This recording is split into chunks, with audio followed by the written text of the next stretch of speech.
Sermon 177 reminds that our perception of ultimate divinity is not sensual. God is not one with anything in creation.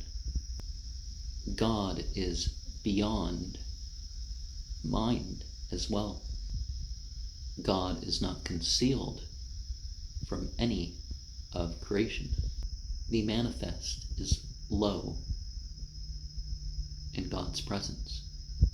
Saying 368 reminds us that God will reward obedience to Him and punish disobedience, and the encouragement and discouragement thereof are laid forth.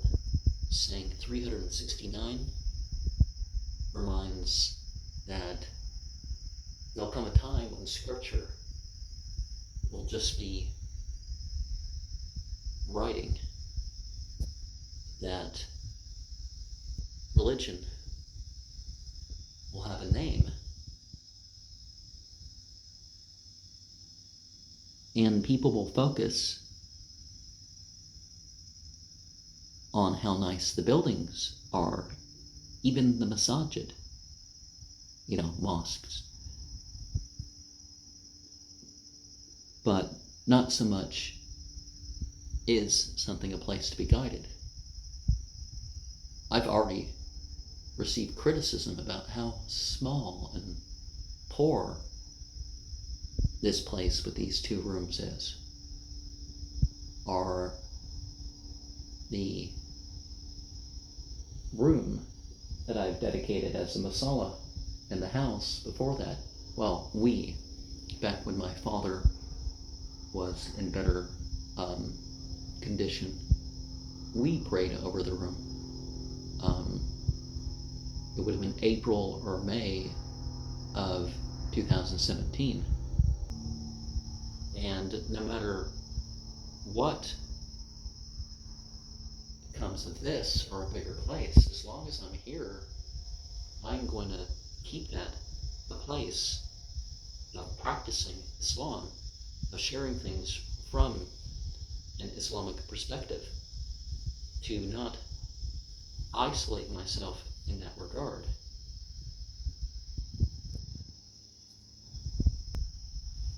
To not be the sort of person that mischief and conflict for itself would just,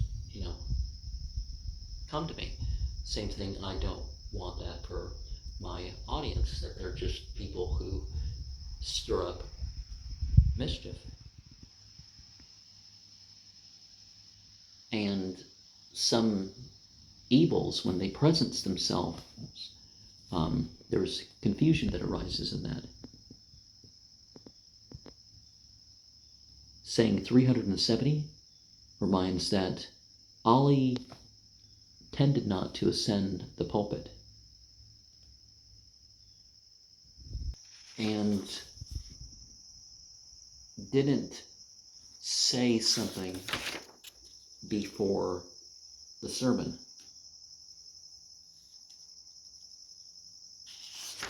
Well, it quotes it, so that's odd. Because there is an opening to sermons that you see a tendency towards, and you can kind of tell which group a person's from in terms of their jurisprudence, if they're not fully on a sect, in what they have memorized to start the sermon. But it warns of nonsense, and that we are on a purpose, and we need to have regard to God. Things in this world can't make up for the things hereafter. And 3 verses that I like to say that reminds us some of this. وَمَا خَلَقْتُ الْجِنَّ وَالْإِنسَ إِلَّا لِيَعْبُدُونِ. So both the fire beings and the clay beings, humans are the clay beings of choice, are reminded that we have a purpose, and our purpose is only the worship of God. Now, this verse doesn't mention all the clay beings, it just mentions the humans, but, if you see myths talk about that.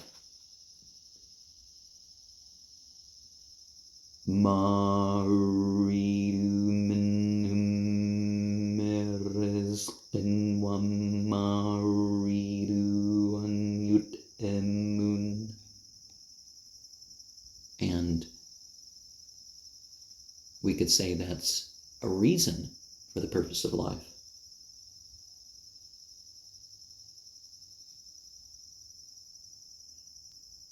Because God is not in need. Inna Allaha huwa razzaqu dhu quwwatil matin. And that can be said to be a response in pointing out the might and invincibility of God. Because in the second of 3 verses there, it's pointing out that God isn't seeking any of these means of people. It's like when people talk about food and drink and all that offered, it's not in the sense of some of the cults, particularly of old,